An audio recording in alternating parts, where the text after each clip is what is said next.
Good afternoon, Facebook. Good afternoon. It is Pentecost Sunday, the 31st of May, 2020, which is normally a very festive time for me. Uh, there is a portion of me that does rejoice for what Pentecost means.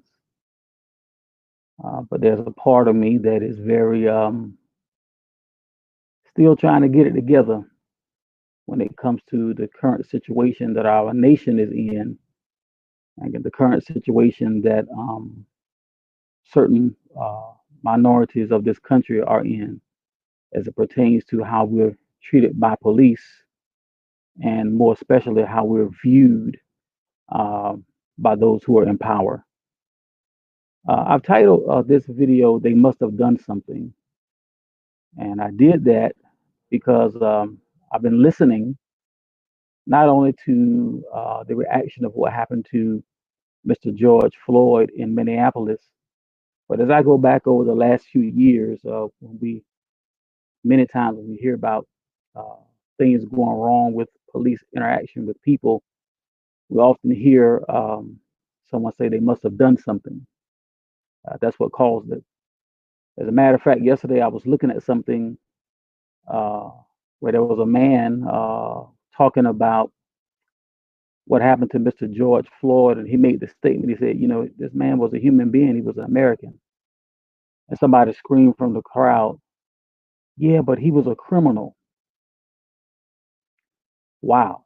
So I guess because he may have had a criminal record, or that maybe because he was caught doing something, I guess he deserved to be treated like that. Well, in total transparency, I was a criminal too. Haven't been a criminal for over 25 years, but I sure was one. So I guess uh, maybe I shouldn't have made it to here. See, we so often take snapshots of a person's life and assign that to them as their permanent judgment. But who are we to judge? Uh, I got a dual purpose for today's message. The two purposes are number one, to give you some insight on my own experiences for people who think that we must have done something to be treated by the police like we are treated, and also to give a little insight on why you're seeing some of the violence with the protesters. I want to make sure that I am very clear. I don't condone any of the violence, any of the rioting, any of the misbehavior. I don't condone it at all. But I do understand. I do understand the frustration that has spilled out of people that would cause one who may not be as mature as I am, who may not have taken the journey that I have taken. I understand what can cause that anger and frustration to spill out for them to behave a certain way. I'm going to tackle they must have done something first. I'm going to speak about some personal experiences, not just with the police, but with radical racist supremacists. I remember being a little boy in Chesapeake, Virginia, playing baseball at the B.M. Williams Elementary School. They had a series of baseball fields back there, and that's where the B.M. Williams Rec League would be played. Several of the people on my friends list played ball there. 1982 was part of the B.M. Williams team that won locally, and we went to San Juan, Puerto Rico, played a Little League World Series. But I remember several instances during that time hearing the adult parents of some of the other baseball players use the word nigger as they would describe us. I played on the Astros, uh, uh, 1981, 1982. Mr. Vincent was our coach.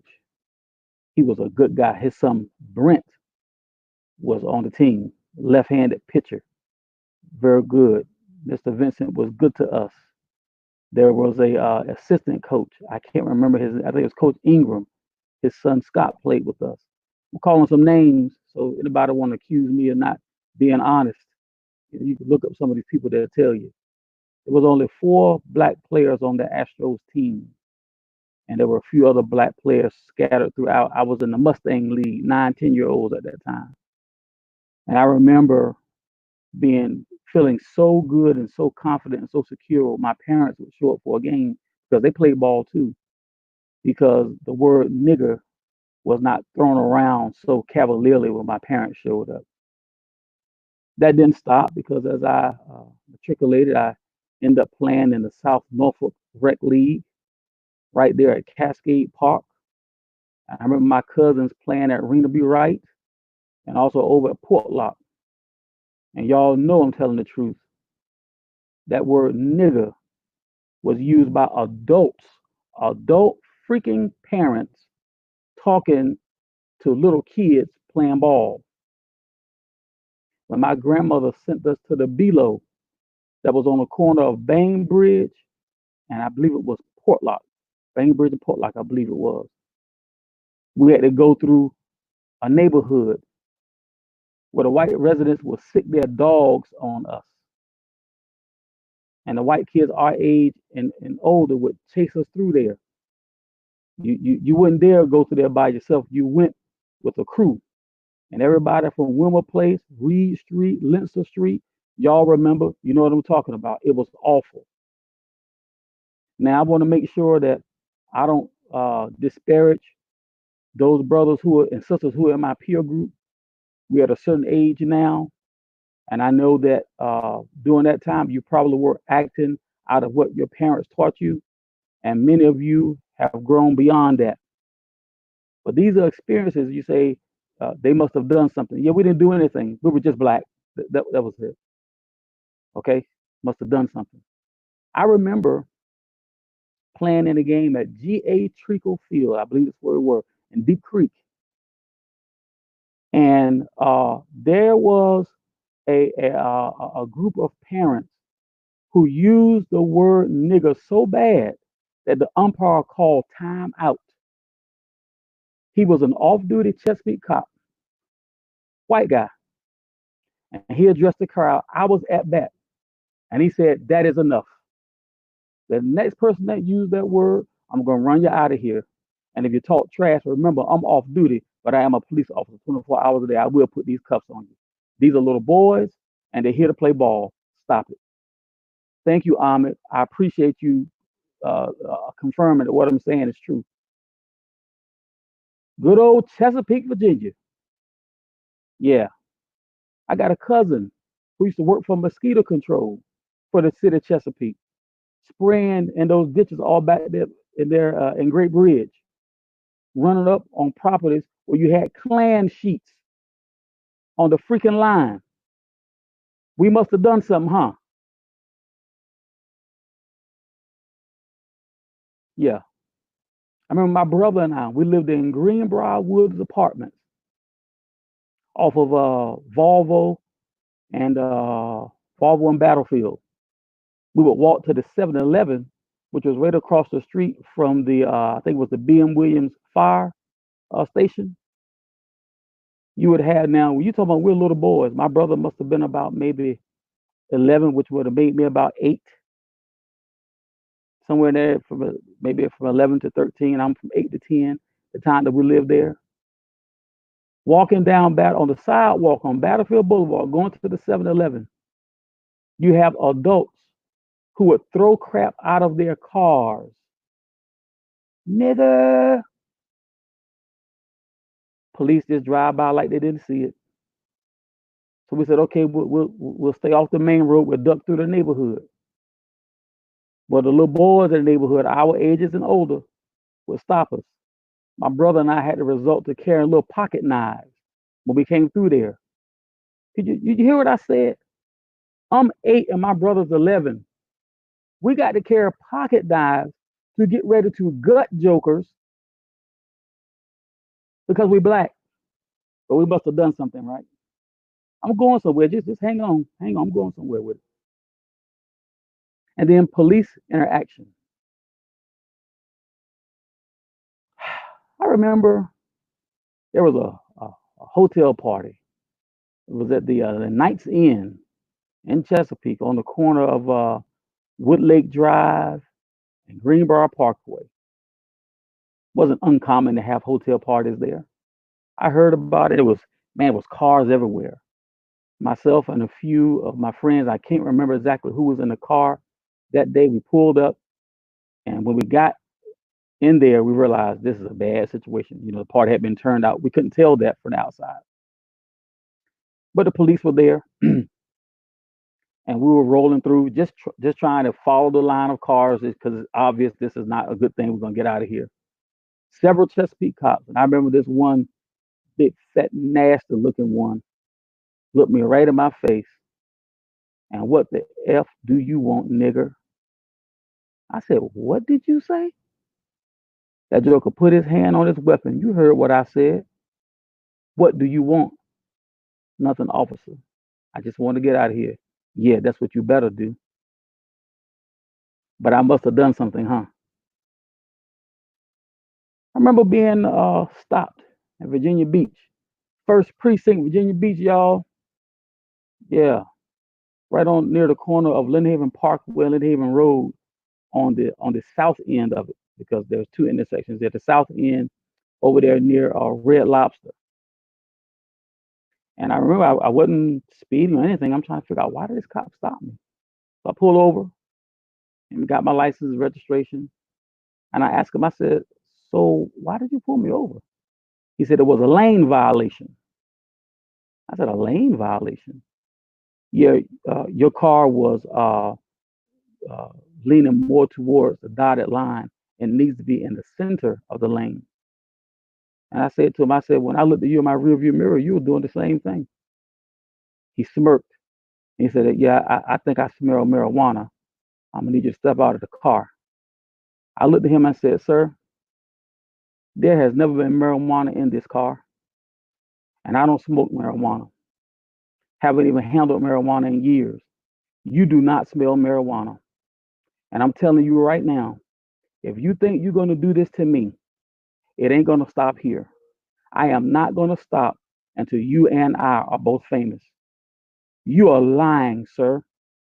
You don't smell marijuana, and I did nothing wrong.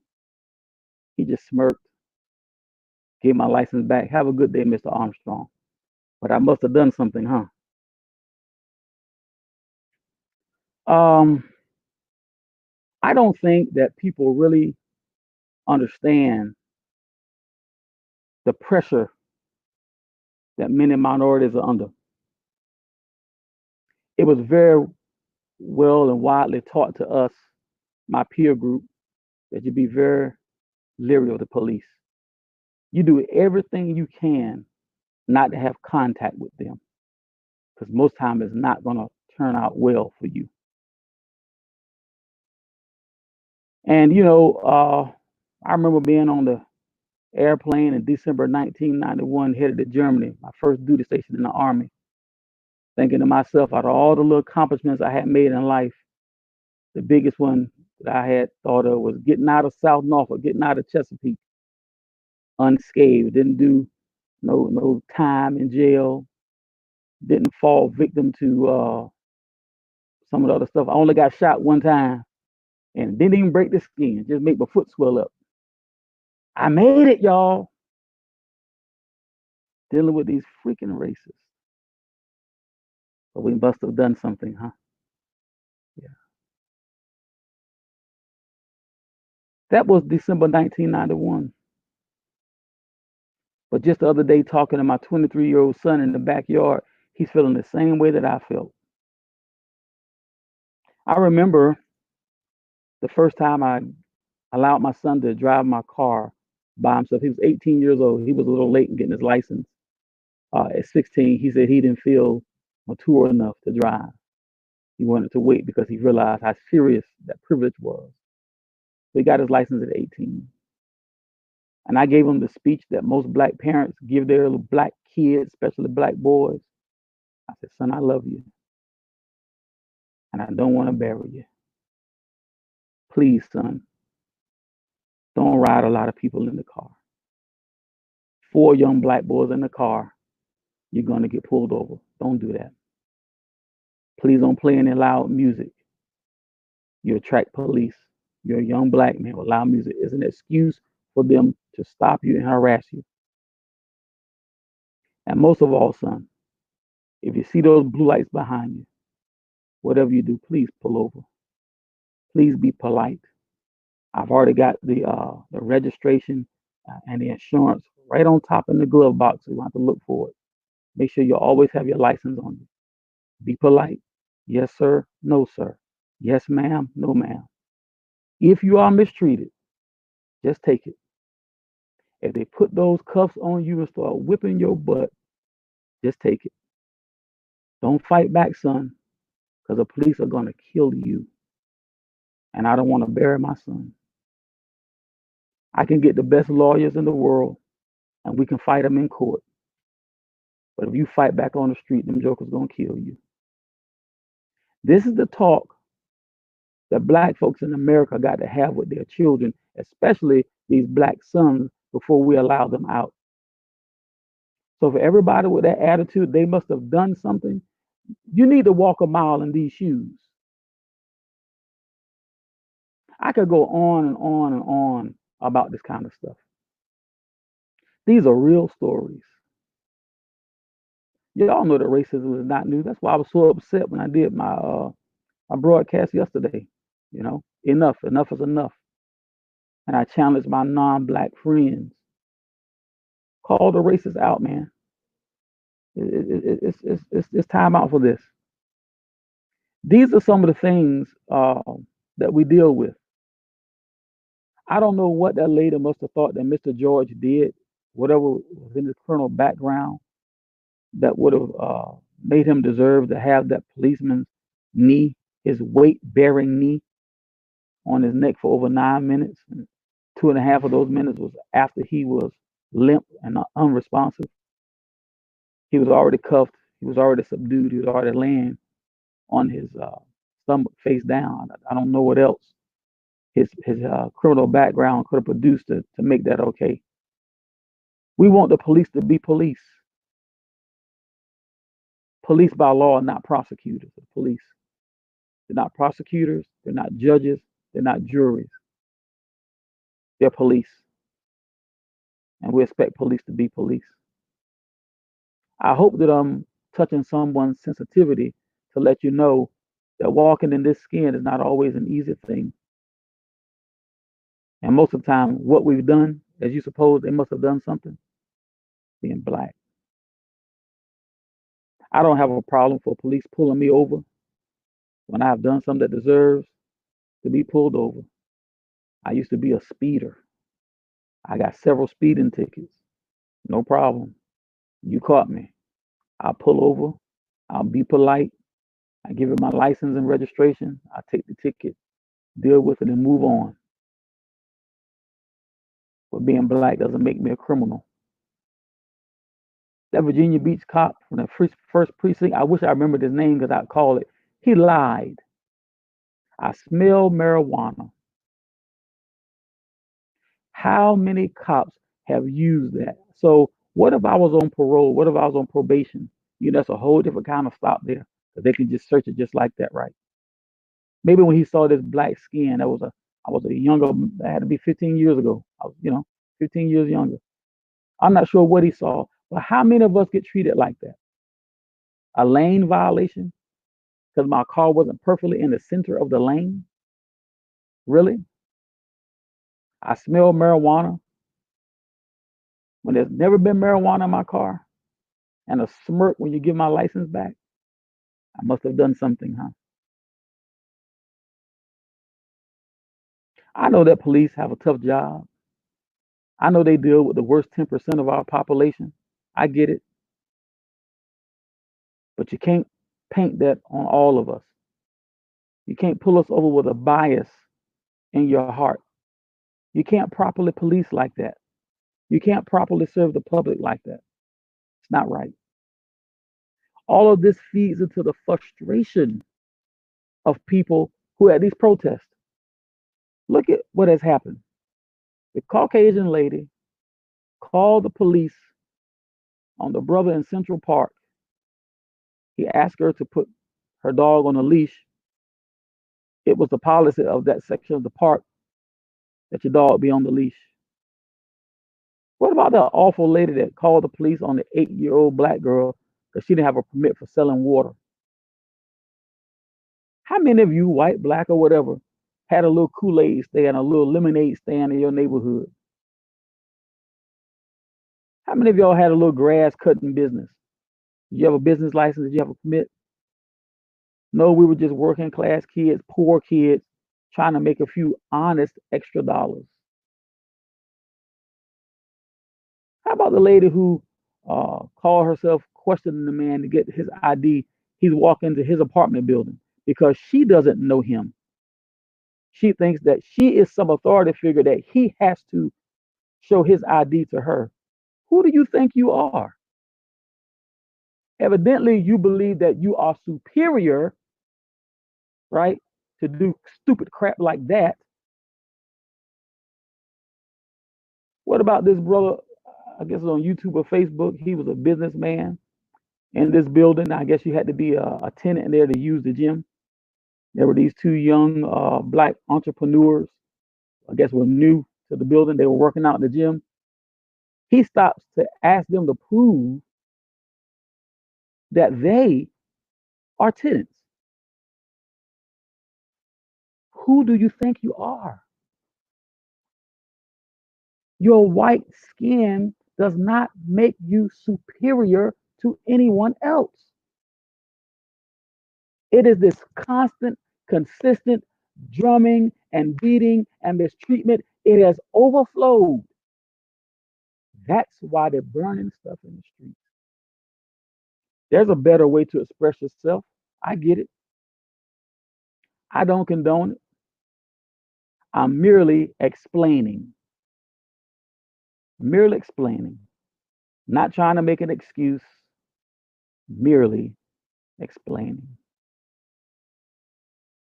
So the next time that you want to fix your mouth to say they must have done something, I hope you can remember these things that I'm telling you. Normally, I take really good notes before I come on, but I've been so emotional lately, I'm not able to concentrate like I usually do.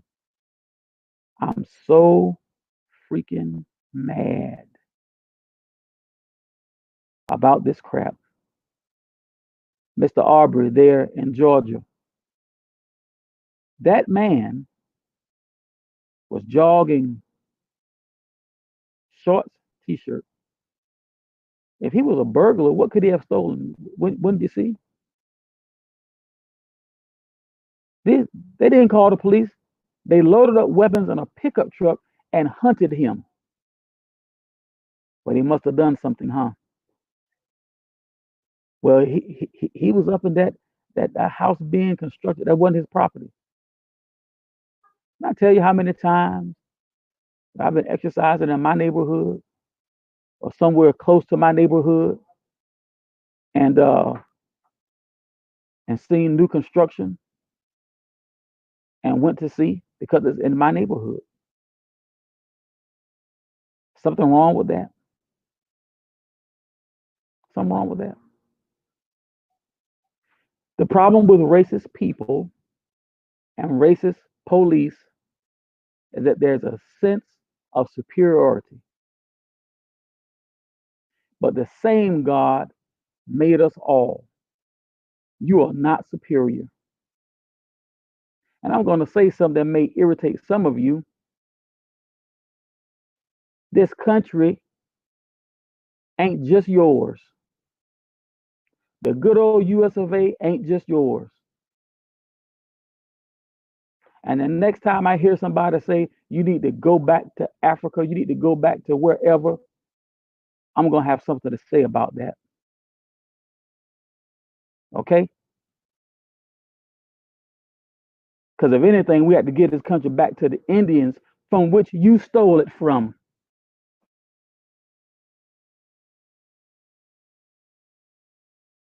So we're going to talk about history. Let's talk about it right. They were here first.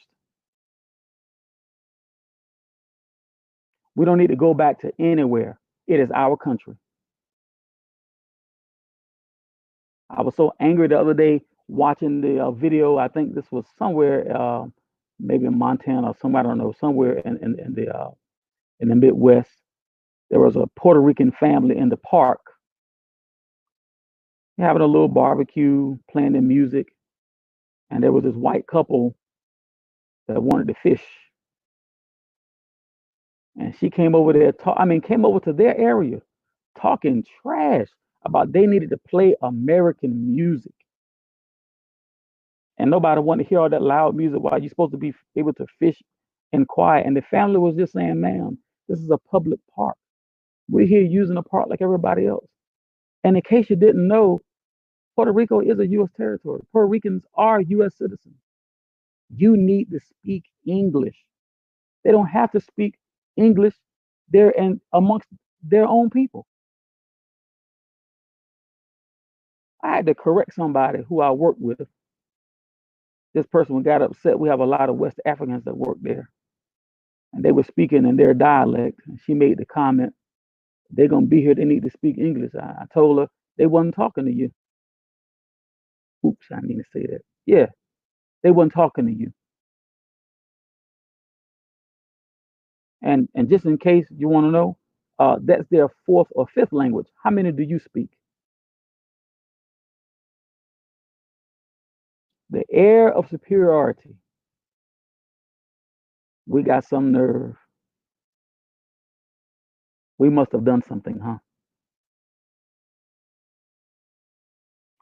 I'm gonna say this again. I said it yesterday, and I'm very careful how I say it because I don't want to be accused of communicating a threat. I don't want to misrepresent my church. I don't want to misrepresent the several organizations I belong to. I don't want to misrepresent my mama and daddy. I don't want to misrepresent my wife and children.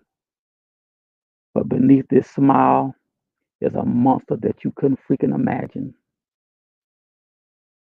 And beneath the smiles of a whole bunch of us, is a monster you can't even imagine. And we're so sick and freaking tired of the way we've been treated. You may want to listen now. What comes behind this may not be as pleasant. Thank God for all of my non black brothers and sisters who get it, who got it, and are on the street in these demonstrations. My son is going to a demonstration here in just a little bit.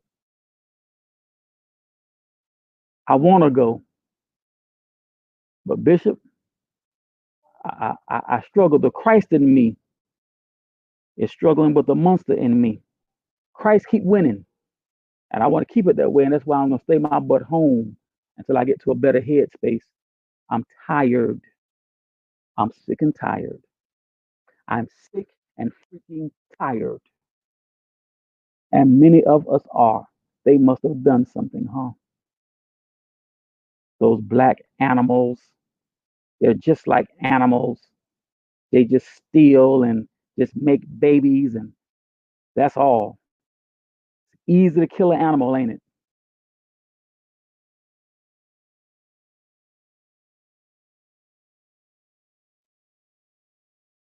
Oh, but let me tell you,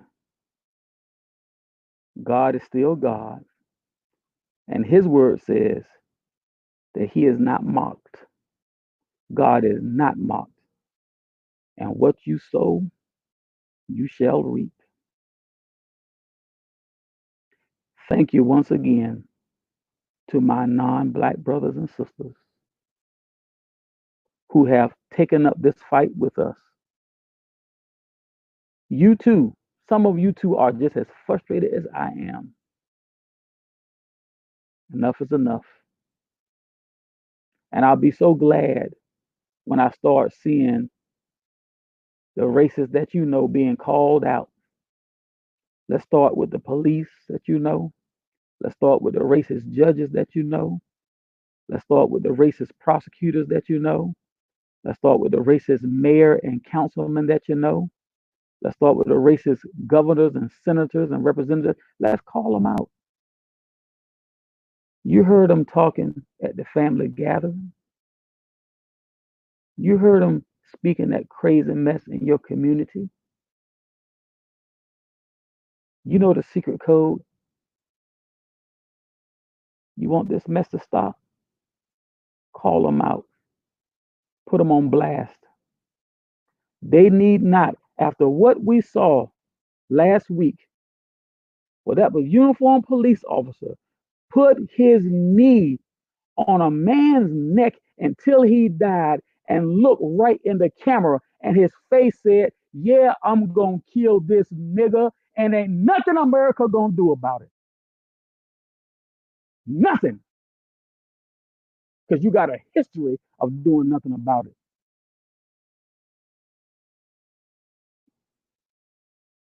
Yeah. Yeah, I think I better stay home. Yeah. Yeah. So I'll smile and I'll play nice. All of you out there at the demonstrations, protests, please don't set anybody else's car on fire. Please. And let me say something about that. It has been proven that in many of these cities, it's not the protesters that are damaging property. There are infiltrators, there are anarchists who attach themselves to these movements, and they purposely damage and do things like this to smear the message. I'll say again, I told my son this: keep your camera out, keep it ready. When you see stuff like that, record it and expose them. I'm not saying they're doing all the damage, but they're definitely doing some of it.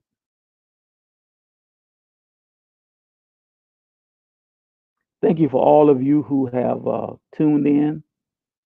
I see several comments here. I really appreciate y'all. If my language or my anger has put you in a negative position, I do sincerely apologize. I really do. But I rather be on this side. If I keep this in, I'm afraid of what might come out. Enough is enough. And for all those who think that the police are just inherently good and whatever they say goes, they must have done something to be treated like that. You can't do anything to be treated like Mr. Floyd was treated. He didn't deserve that.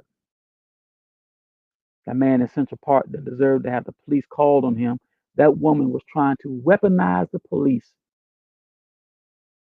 so that 57-year-old bird watcher could be dead in the street just like Mr. Floyd. The woman over there in Frisco called the police on a black family. They're barbecuing in the park. She wants to see their permit. She's not a city council person. She's not a police. She's just white. Run up on the black family and gonna call the police and cry on the phone as if they were doing something to hurt her. Thank God for smartphones. Thank God all this has been recorded.